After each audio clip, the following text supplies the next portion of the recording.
Sir ఢిల్లీలో ఒక గుంటూరు మహిళ ఆంధ్రప్రదేశ్‌లో జరుగుతున్న అరాచకాల కోసం అని చెప్పేసి ఒక తన బొటన వేలుని కోసేసుకుంది సార్. ఇప్పుడు ఇది దేశవ్యాప్తంగా కూడా సంచలనం సృష్టించింది. అసలెందుకు ఆమె ఈ విధంగా చేయాల్సొచ్చింది? మరి ఇప్పుడు దీని పర్యవసానాలు ఏ విధంగా ఉంటాయంటారు సార్? ఇదొక నాకు తెలిసి ఈ మధ్య కాలంలో ఎప్పుడు కూడా ఇలాంటి సంఘటన జరగలేదు. ఆంధ్రప్రదేశ్ గుంటూరు రూరల్ మండలం స్వర్ణభారత నగర్‌కి చెందిన కృష్ణ తులసి నగర్ అనే దాంట్లో బ్లాక్ డిలో ఉండే కోవూరి లక్ష్మి అనే అమ్మాయి, కోవూరి లక్ష్మి ఆ అమ్మాయి పేరు.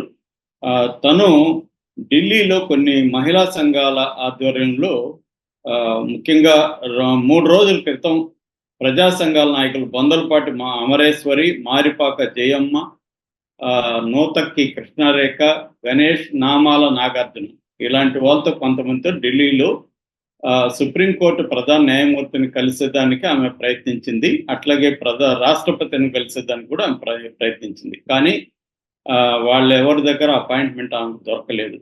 సో దొరకపోయేసరికి ఆమె ఏం చేసిందంటే దీనికి నిరసనగా ఆమె ఎడమ చేతి బొటన వేలిని తగ్గోసుకునింది. అది ఇప్పుడు సంచలనమైంది. ఆమె ఇప్పుడు ఏంటంటే, నేను ఈ పని ఎందుకు చేస్తున్నానంటే నాకు అపాయింట్మెంట్ ఇవ్వట్లేదు, ఎవరు కూడా మా సమస్యలు నేను చెప్పదలుచుకుంటే ఎవరు ఇవ్వట్లేదు, మా ఆదర్శ మహిళా మండలి తరఫున నేను వచ్చాను. సో మాజీ హోంమంత్రి సుచరిత ప్రాతినిధ్యం వహిస్తున్న పత్తిపాడు నియోజకవర్గంలో అనేక అరాచకాలు జరుగుతున్నాయి. ముఖ్యంగా దళితులపైన దాడులు జరుగుతున్నాయి. అక్కడ పత్తిపాడులో పార్టీ 1 డివిజన్లో భూ కబ్జాలు, ప్రభుత్వాధికారుల సంతకాలని ఫోర్జరీ చేసి మాజీ హోంమంత్రి సుచరిత అనుచరులు అరాచకాలకు పాల్పడుతున్నారు. మేము చాలాసార్లు కలెక్టర్లకు, ఇక్కడ అధికారులకు చెప్పాము, కానీ ఎవరు కూడా వినట్లేదు. ఈ మేకతోటి సుచరిత, ప్రస్తుత అభ్యర్థి బాలసాని కిరణ్ కుమార్ అనుచరులు, పిల్లి మేరీ, బొల్లెద్దు వెంకట్, షేక్ నాగులు, ఎంఎల్ పుష్పలత, పులిపాటి అంజలి, పులిపాటి లోకయ్య ఇలాంటి వాళ్ళు అరాచకాలు చేస్తున్నారు, వీళ్ళని విచారించాలి అనేది ఆమె డిమాండ్ చేసింది.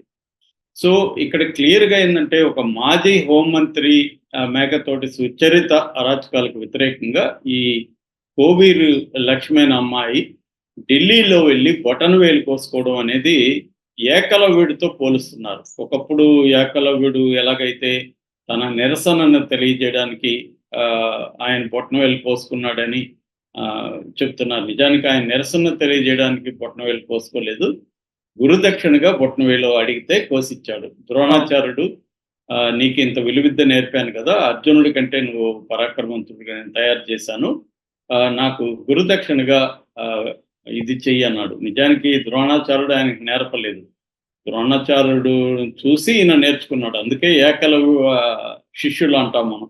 అంటే డైరెక్ట్గా నేర్చుకోకుండా ఇండైరెక్ట్గా మనం యూట్యూబ్ చూసి నేర్చుకున్నట్టుగా ఆ కాలంలో ద్రోణాచార్యుడి టెక్నిక్స్ ని తను ప్రాక్టీస్ చేశాడు. నిజానికి అతను గురువే కాదు, ఇతనికి గురుదక్షిణ ఇవ్వాల్సిన వల్ల. కానీ ద్రోణాచార్యుడు అర్జునుడిని కాపాడడం కోసం ఇతను ఉంటే అర్జున్ని డామినేట్ చేస్తాడు కాబట్టి ఆ కుడి చేతి బొటనవేలు లేకపోతే విలువిద్య ప్రాక్టీస్ చేయలేడు కాబట్టి అది చేశాడు. అంటే ఒక కుట్రపూరితంగా ఒక గిరిజన యువకుడిని ఆ రోజు అతని విద్యను తొక్కేసినాడు అనేది మనకు ఆ కథలో ఉన్నాం. అయితే ఈ అమ్మాయికి దానికి పోలిక లేదు, కానీ బొటనవేలు కోసుకుంటే ఎవరినైనా కూడా ఏకలవ్యుడితో పోలుస్తారు, అలాగే అమ్మాయి పోలుతారు. ఇక్కడ బాటం లైన్ ఏంటంటే, ఆంధ్రప్రదేశ్లో అరాచకాలు జరుగుతున్నాయి, దీన్ని తెలపడానికి సుప్రీంకోర్టుకు, రాష్ట్రపతి దగ్గరికి తీసుకెళ్తామని వెళ్ళారు. మామూలుగా అయితే దానికి ఒక ప్రొసీజర్ ఉంటుంది. సుప్రీంకోర్టు చీఫ్ జస్టిస్ ఆయన ఎంత బిజీగా ఉంటారో మనకు తెలుసు. ఆల్రెడీ 55,000 కేసులు సుప్రీంకోర్టులో పెండింగ్లో ఉన్నాయి. అందువల్ల దేశంలో ఎక్కడెక్కడి నుంచో వచ్చే వాళ్ళందరినీ ఆయన కలిసే పరిస్థితి ఉండకపోవచ్చు. సో ఆ రకంగా ఈమె ఫ్రస్ట్రేషన్ మనం అర్థం చేసుకోవచ్చు. ఎందుకంటే ఇక్కడ కలెక్టర్లకు, అధికారులకు అందరికి చెప్పాను, అయినా కూడా కాలేదని చెప్తుంది. బట్ మరి మీడియాతో కూడా ఏమేమన్నా మాట్లాడారా దాని మీద అనేది తెలియదు ఆల్రెడీ. సో ఏదేమైనా ఒక సెన్సేషనల్ యాక్ట్ చేస్తే కానీ ఈ అధికారులు లేకపోతే సుప్రీంకోర్టు న్యాయమూర్తి కదలరు అని ఆమెకి అనిపించినట్టుగా మనం అర్థం చేసుకోవచ్చు. చాలా సార్లు ఏంటంటే, మనకి యజ్ఞం అనే కథ ఉంది. కాళీపట్నం రామారావు రాశారు. అందులో ఏంటంటే ఒక అన్యాయం జరిగిందని ఒక దళితుడు వాళ్ళ కొడుకుని తీసుకొచ్చి తల నరికేస్తాడు. తల నరికి ఆ గోనె సంచిలో బాడీని తీసుకొచ్చి పంచాయతీలో పెడతాడనమాట. అది ముగింపు అనమాట ఆ కథకి. అప్పట్లో దాని మీద పెద్ద డిబేట్స్ జరిగాయి. అంటే ఇది కరెక్టా కాదా అని.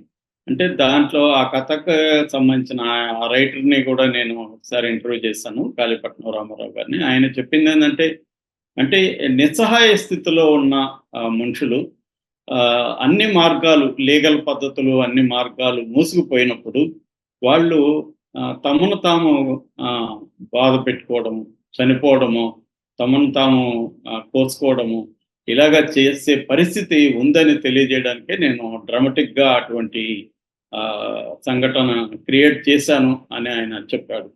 అది కొంతవరకు వాస్తవమే. ఇప్పుడు ఏందంటే దళితులు కావచ్చు, లేకపోతే కింది స్థాయి వాళ్ళు కావచ్చు, న్యాయం జరగనప్పుడు అన్ని రకాల న్యాయ మార్గాల్ని వాళ్ళు ట్రై చేసి ఫెయిల్ అయినప్పుడు వాళ్ళు వాళ్ళ ముందు ఇంకేముంటది, ఆత్మహత్య చేసుకోవడమో, హత్య చేయడమో, లేకపోతే ఒకప్పుడు చెప్పేవాళ్ళు నాకు న్యాయం జరగకపోతే నక్సలైట్‌లకి వెళ్ళిపోతానని. అలాగా మావోయిస్టుల ఉద్యమంలో చేరడము. చాలామంది మావోయిస్టుల ఉద్యమాల్లో కూడా ఎందుకు చేరతారంటే తమకు జరిగిన అన్యాయం ఎవరు కూడా పట్టించుకోవట్లేదు. అందుకని నక్సలైట్‌లకి వెళ్ళేవాళ్ళనమాట మావోయిస్టులకి. అలాగా మనం అర్థం చేసుకోవచ్చు ఈమె చేసిన దాన్ని. ఈమె ఎందుకంటే ఒక స్త్రీ ఒక ఎడమ చేతి బొటనవేలు కోసుకోవడం అనేది మామూలు విషయం కాదు కదా! అది ఇంక జీవితాంతం అంగవైకల్యంతో ఉండాల్సొస్తుంది. అయినా కూడా ఆమె కోసుకునిందంటే ఎంతో ఫ్రస్ట్రేషన్‌కి గురయ్యుండే అవకాశం ఉంది.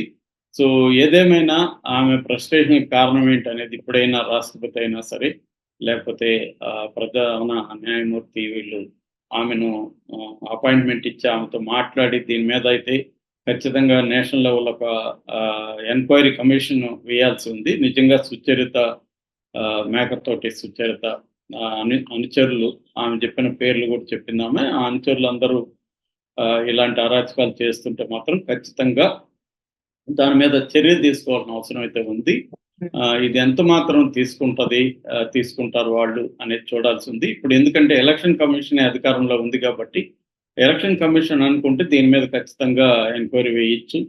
ఎలక్షన్ కమిషన్ ఆధ్వర్యంలో మొత్తం ప్రభుత్వ యంత్రాంగం పనిచేస్తూ ఉంటుంది కాబట్టి రాష్ట్రపతి కానీ లేకపోతే ప్రధాన న్యాయమూర్తి కానీ ఆదేశిస్తే ఖచ్చితంగా ఎలక్షన్ కమిషన్ దీని మీద ఒక విచారణ కమిటీ వేసి విచారణ కొనసాగించవచ్చు. లేదా ప్రధాన న్యాయమూర్తి అనుకుంటే ఆయనే సిట్టింగ్ జడ్జితో కూడా హైకోర్టు సిట్టింగ్ జడ్జితో దీని మీద విచారణకు ఆదేశించవచ్చు. సో, అప్పుడు విచారణలో ఏదన్నా ఇవన్నీ బయటకు వస్తే డైరెక్ట్‌గా కోర్టుల ద్వారా వాళ్ళకి పనిష్ చేసే అవకాశం ఉంటుంది. ఖచ్చితంగా మాత్రం ఇది సీరియస్‌గానే పరిగణించాలి. ఇది ఒక సంచలనమైన విషయం అయితే సంచలనం. నేనైతే ఎప్పుడు కూడా వినలేదు. ఇలాగా ఒక స్త్రీ తనకు జరిగిన అన్యాయాన్ని ప్రపంచానికి తెలియజేయడం కోసం తన వేలు నరుక్కోవడం అనేది చాలా దురదృష్టకరమైనది ప్రజాస్వామ్యంలో. ఎందుకంటే జగన్ అనేక సార్లు చెప్తుంటాడు, నేను విన్నాను, నేను ఉన్నాను అనేది కదా అతని స్లోగను. అంటే నేను ప్రజల సమస్యలు వింటాను, ప్రజల కోసం నేను ఉంటాను అనేదే కదా. సో మరి అదే రాజధానికి పక్కనే గుంటూరు జిల్లాలో పత్తిపాడులో జరిగిన ఈ అరాచకాలను మరి ఎందుకు జగన్ ప్రభుత్వం పట్టించుకోలేదు? సో ఆమె ఆ స్థాయికి ఢిల్లీలో వెళ్ళి ప్రధాన న్యాయమూర్తిని రాష్ట్రపతిని కలవడానికి ట్రై చేస్తే కూడా కలవలేని పరిస్థితి. అది వాళ్ళని కూడా మనం తప్పుపట్టలేము. ఎందుకంటే రాష్ట్రపతి అయినా న్యాయమూర్తి అయినా వీళ్ళు నిరంతరం ప్రజలతో కలిసే పని కాదు వాళ్ళది. సో ఆ ఉద్యోగం కాదు వాళ్ళది. కాబట్టి వాళ్ళకి అటువంటి ఒక వ్యవస్థ కూడా ఏమి ఉండదు. ఎవరంటే వాళ్ళని పోయి కలిసేసే పరిస్థితి అక్కడ ఉండదు.